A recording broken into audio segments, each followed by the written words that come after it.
The largest private wealth transfer in American history took place between 1925 and 1933, not through war or taxation, through a credit system built to expand and then deliberately contracted. Depositors lost nearly a fifth of all the money held in American banks, but a small number of banking dynasties emerged with more than they started with.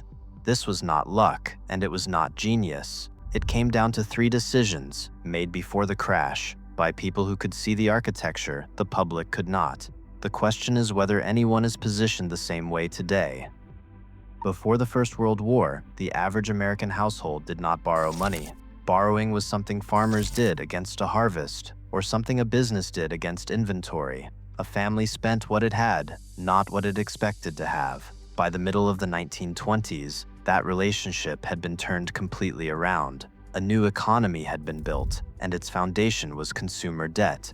That shift did not happen on its own. Somebody built it, and they had reasons. The reason was a change inside the banking system that almost nobody outside it understood at the time. When the Federal Reserve was established in 1913, the dollar was tied to gold. 1/20th of an ounce of gold stood behind every dollar in circulation. That link put a ceiling on how much money could exist, but the law required the Federal Reserve to hold gold equal to only 40% of the currency it issued. That meant for every ounce of gold in reserve, the system could put roughly 2.5 times as many dollars into circulation. The ceiling had been quietly raised.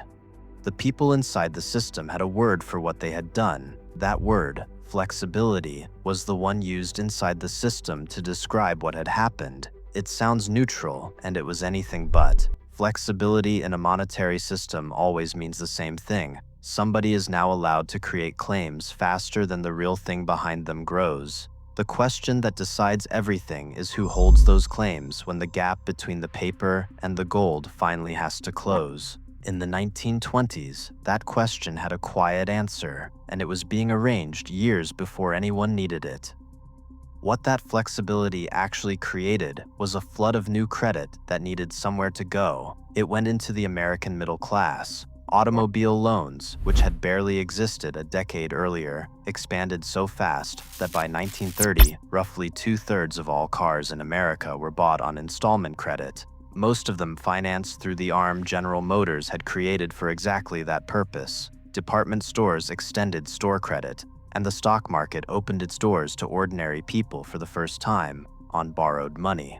From the outside, it looked like the most prosperous decade in the country's history. From inside a small number of private banking houses, it looked like a system that was successfully moving its risk onto somebody else's balance sheet. That somebody was the public. And to understand how that risk was built, transferred, and then collapsed on schedule, the 3 decisions behind it have to be looked at one at a time.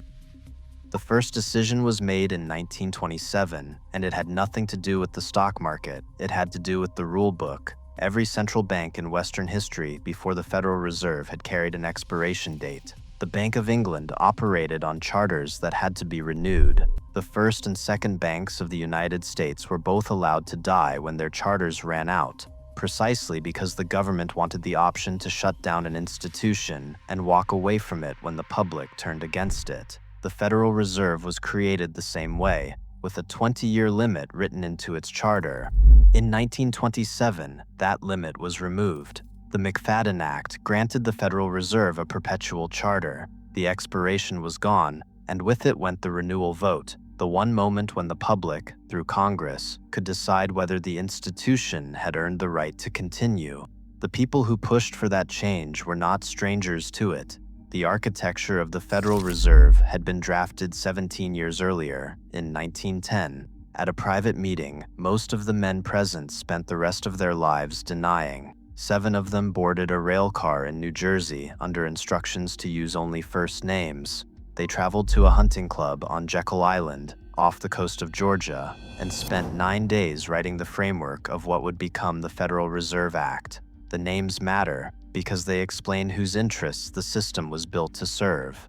The meeting was led by Senator Nelson Aldrich, the leading banking legislator in the country, whose daughter had married into the Rockefeller family. Beside him sat Frank Vanderlip, who ran the National City Bank, the largest bank in America and closely tied to Rockefeller capital. There was Henry Davison and Benjamin Strong, both Morgan men, and there was Paul Warburg, who carried the connection to the European banking houses, including the network linked to Kuhn Loeb and Rothschild interests across the Atlantic.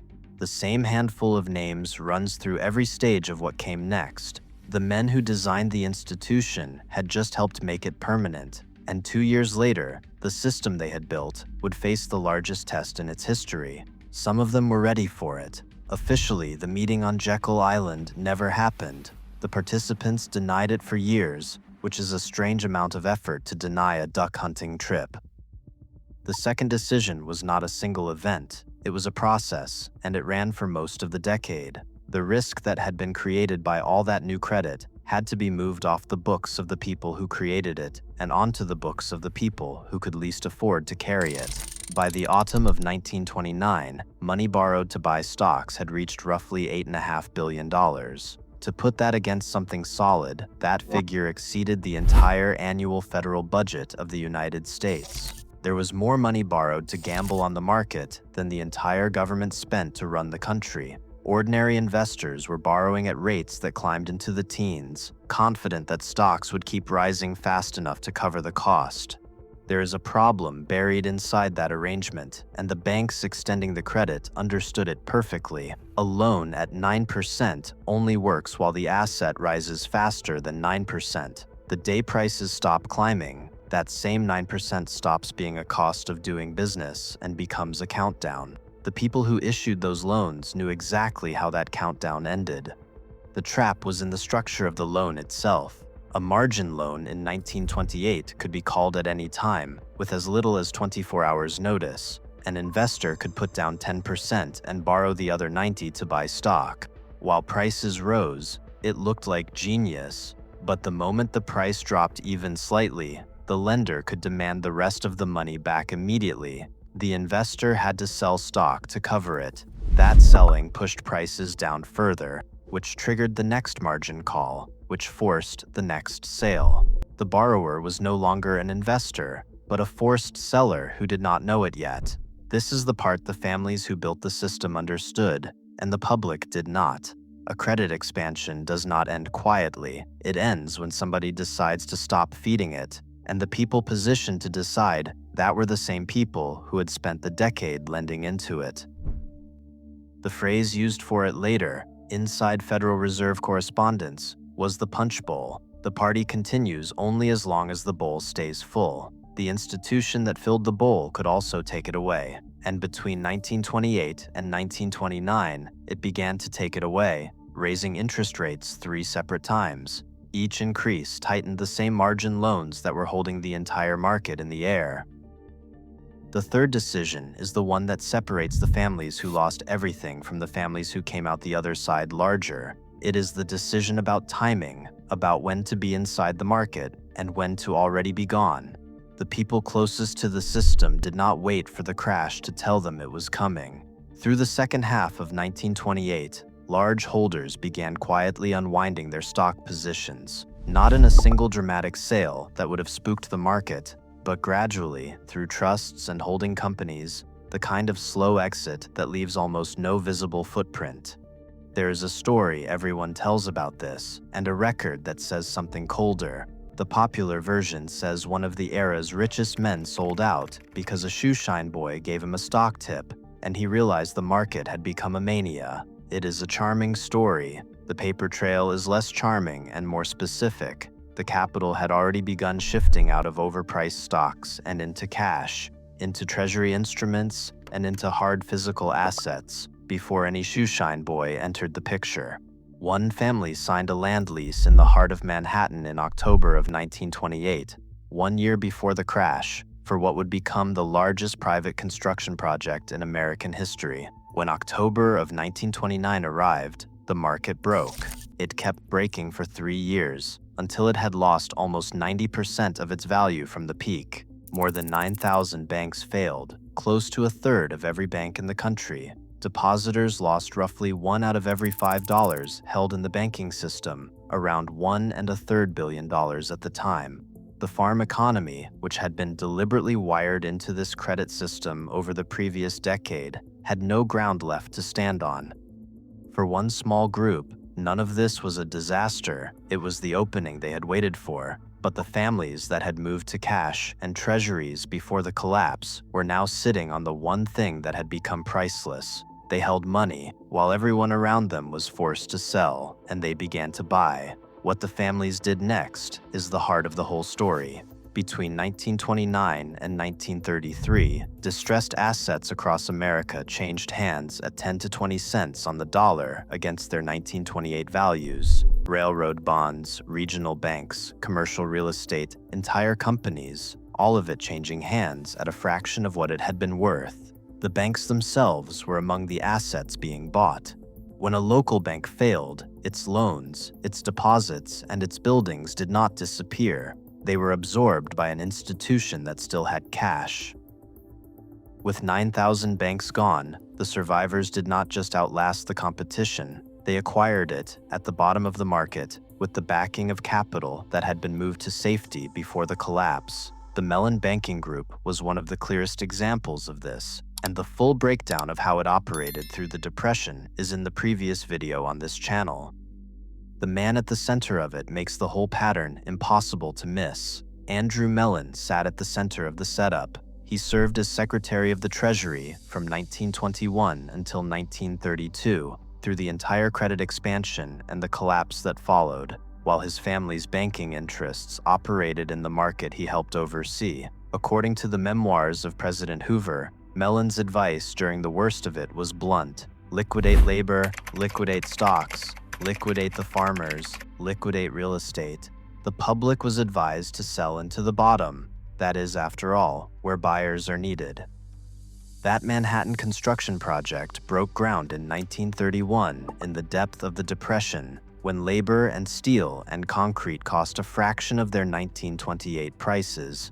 It was presented to the public as an act of confidence in America's future. It was also the cheapest moment in 50 years to build anything. Then came the final piece in 1933. For the first time in American history, interest rates were pushed to near zero. For a family holding cash and treasury instruments, zero rates meant capital cost almost nothing to hold and deploy. The assets bought at the bottom began to recover against a base of money that was nearly free. The collapse removed the competition. Zero rates made what came next almost free to hold. By the time the banking system reopened in 1933, the number of American banks had fallen from around 24,000 to roughly 14,000. The deposits and assets of the institutions that disappeared did not evaporate. They were absorbed by the institutions that survived, which were, by definition, the ones that had stayed liquid through the collapse. The crash did not destroy the country's wealth. It moved it from a wide base of millions of people to a narrow one. This was not the first time the pattern ran. 22 years earlier, in 1907, the American banking system had seized up in a panic with no central bank to stop it. The crisis was halted by one private man, J.P. Morgan, who locked the country's leading bankers in his own library until they agreed to put up the capital to save the system. One man held the entire financial structure of the United States together from a private room. The lesson the public took was that the country needed a permanent institution to prevent it from happening again. The lesson a smaller group took was that whoever controls liquidity during a panic controls everything that happens next. 6 years later, they had the institution. 20 years after that, they had the largest collapse in the country's history. The same people were early to both. History explains the mechanism. The numbers from 2026 show whether it is still running. These are not forecasts. They are measurements, sitting in the public record right now. Consider 3 of them, and the line draws itself. The first is debt. In the 1920s, the new idea was that ordinary households should carry debt as a way of life. In the first quarter of 2026, total American household debt reached a record $18.8 trillion, according to the Federal Reserve Bank of New York, with mortgage and auto balances at all-time highs. The second is concentration. During the Depression, the number of banks collapsed and the survivors grew larger. Between 2020 and 2025, the number of American banks fell by 13%, while the average size of the ones that remained grew by a third, according to the Federal Reserve Bank of St. Louis. The 5 largest banks in the country now hold roughly 57% of all banking assets. Fewer banks, each one larger. The official term for this is efficiency. The third is the clearest, and it fits in a hand. In 1929, a $20 gold coin and a $20 paper note were worth exactly the same, $20. Today, the paper note buys what a single dollar bought back then. According to official inflation data, its purchasing power has fallen roughly 19 times over the same period. That same gold coin is now worth around $4,000 for its metal alone. One was a claim on a real asset, the other was a claim on a promise. The people who understood the difference in 1928 are the reason this channel exists. The wealth transfer of the Great Depression was not the largest in history because of how much was lost. It was the largest because of how permanently it moved and how few people understood the mechanism while it was happening. The mechanism was never dismantled. Whether it is being used again is a question the public record now lets anyone examine for themselves. The pattern does not begin or end with 1929. There is a quieter version of it, where a dynasty takes its own empire apart on purpose in a calm market with no crash in sight, because it has already learned what waiting costs. That is the next breakdown on this channel. Subscribe. The Cipher has always existed. Now you know where to look.